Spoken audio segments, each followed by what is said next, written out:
माझं नाव जी आर कुलकर्णी, वय वर्ष 95. गेले 1 वर्षापासून हा गुडघेदुखीचा त्रास आहे. त्यामुळं मला कुठेही बाहेर पडणं काठीशिवाय किंवा असं अवघड होऊन बसलं होतं. त्यानंतर आमचा मुलगा इथं आला होता रिहॅबमध्ये.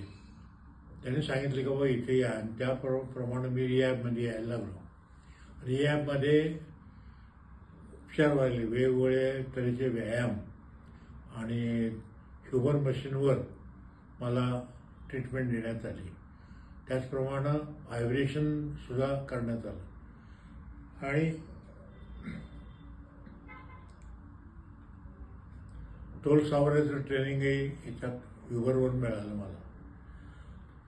तर त्या ह्याचा ट्रीटमेंटचा चांगला फायदा झालेला, काय प्रॉब्लेम नाही.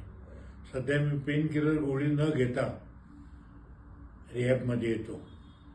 पूर्वी मला पेन किलर गोळी घ्यायला लागायची, त्यावेळी इथे यायचं पहिल्यांदा.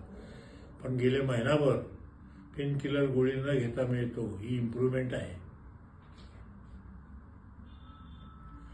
आणि 4-5 महिन्यांनी फरक पडला.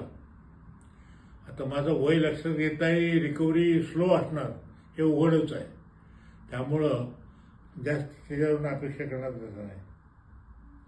ॲक्टिव्हिटीजमध्ये काय बाहेर फारसं जात नाही, पण जातो. काही ना काहीतरी स्वाध्याय परिवाराची ॲक्टिव्हिटीज वगैरे चालू असतात, पण फार लांब काही जाता येत नाही अजून. आणि त्या दृष्टीनं माझे प्रयत्न चालू आहेत. इथल्या सगळ्या लोकांचे अतिशय सौजन्यपूर्ण वागणूक, त्यामुळं या संस्थेच्या प्रेमात पडले मी अक्षरशः. आणि फार आनंद झाला, काही इतकं ट्रीटमेंट अशी कुठं आतापर्यंत मिळाली नाही. थँक्यू.